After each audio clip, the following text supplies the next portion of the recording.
شام کے حوالے سے ایک خبر سامنے آئی ہے کہ جو شام کے اندر ایرانی مداخلت ہے اس کو ختم کرنے کے لیے روس اور اسرائیل جو ہیں وہ متحد ہوئے ہیں، اور روس اور اسرائیل کی طرف سے ایک خبر سامنے یہ آئی ہے، اسرائیلی اخبارات میں بھی چھپی ہے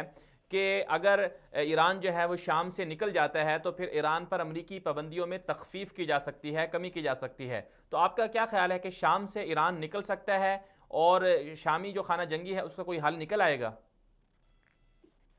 یہ بالکل یہ باتیں ہو رہی ہیں اور سننے میں آ رہی ہیں، اور یہ بڑا ٹینشن کا پوائنٹ ہے روس اور ایرانیوں کے درمیان، اور یہ ٹینشن موجود ہے۔ یہ آپ کو براہ راست پبلک میں نظر نہیں آتی، لیکن اگر آپ فالو کریں ایرانی میڈیا، وہ میڈیا آؤٹلیٹس، وہ اخبارات، یہ نیوز جو ہے بالکل ایجنسیز ایران کے اندر جو پاسداران انقلاب سے قریب ہے، اور ایرانی صحافی سب جانتے ہیں کون کس کے قریب ہے، تو آپ کو اس میں کرٹیسزم نظر آتا ہے،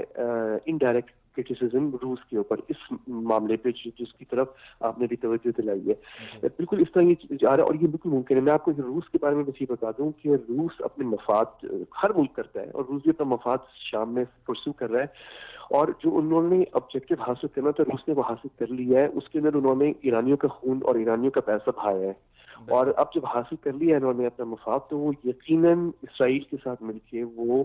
ایرانیوں کو کسی نہ کسی پوائنٹ پہ نکالیں گے شام سے، اس میں کوئی جی شک نہیں ہے۔ جی بالکل چلیں اسی طرح جس طرح روس نے اپنا مفاد عراق میں لینے کے بعد صدام حسین کو اکیلا چھوڑ دیا تھا، بالکل اور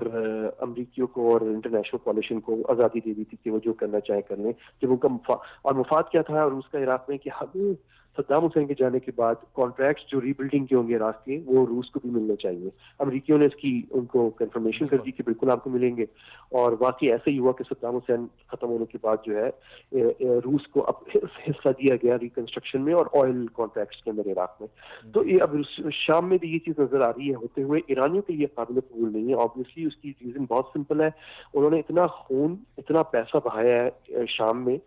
تو اب وہ آسانی سے وہاں سے نکل جائیں۔ اور شام ان کے لیے انہیں لڑے کیوں تھے وہ ایرانی؟ وہ اس لیے لڑے تھے کہ انہیں رستہ زمینی چاہیے بالکل حزب اللہ لبنان تک، تاکہ جی وہ اسلحہ پہنچتا رہے حزب اللہ کو، کیونکہ اگر یہ نکل گئے شام سے تو وہ اسلحہ کیسے جائے گا حزب اللہ کے پاس؟ تو ایران بڑا مشکل میں پھنسا ہوا ہے اس وقت شام کے اندر، کیونکہ روس بھی ان کے تعلقات آپ کو پتہ ہے امریکہ کے ساتھ بھی اچھے ہیں، بالکل سعودیہ کے ساتھ بھی بہت اچھے ہیں، گلف کنٹریز کے ساتھ بھی بہت اچھے ہیں، اور خود روس بھی کوئی غیر انریزنیبل غیر منطقی لوگ نہیں ہیں۔ وہ سمجھتے ہیں، وہ کہتے ہیں بالکل صحیح ہے، ایرانی اگر رہیں گے شام میں تو ایرانی جو ہے ایک تو انسٹیبل رکھیں گے اور کمزور رکھیں گے شام کی حکومت کو۔ جی روس نہیں چاہتا کہ شام میں جو حکومت جو بھی بنے یا فوج ہو وہ کمزور ہو، وہ چاہتے ہیں کہ شام کی فوج جو ہے وہ مضبوط ہو۔ ایران نہیں چاہتا، ایران چاہتا ہے کہ شام کی حکومت بھی اور فوج بھی کمزور رہے، تاکہ ٹوٹلی شام جو ہے ڈیپینڈنٹ رہے ایران کے اوپر۔ جی تو یہاں چلیں پہ کانٹرڈکشن اب آ رہے ہیں انٹرسٹ میں، مفادات میں، روس اور ایران کے درمیان اس جی نقطے کے اوپر۔ تو ابھی دیکھتے ہیں کہ یہ کیسے چلے گا، کیونکہ مجھے گلف کے اندر بھی جو ممالک ہیں وہ بڑے مطمئن نظر آ رہے ہیں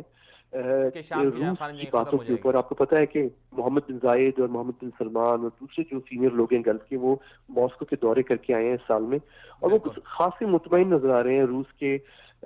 جو انہوں نے وہ باقی کیے ہیں کہ نہیں ہم یہ کرنے جا رہے ہیں شام میں۔ تو دیکھتے ہیں کیسے ہوتا ہے۔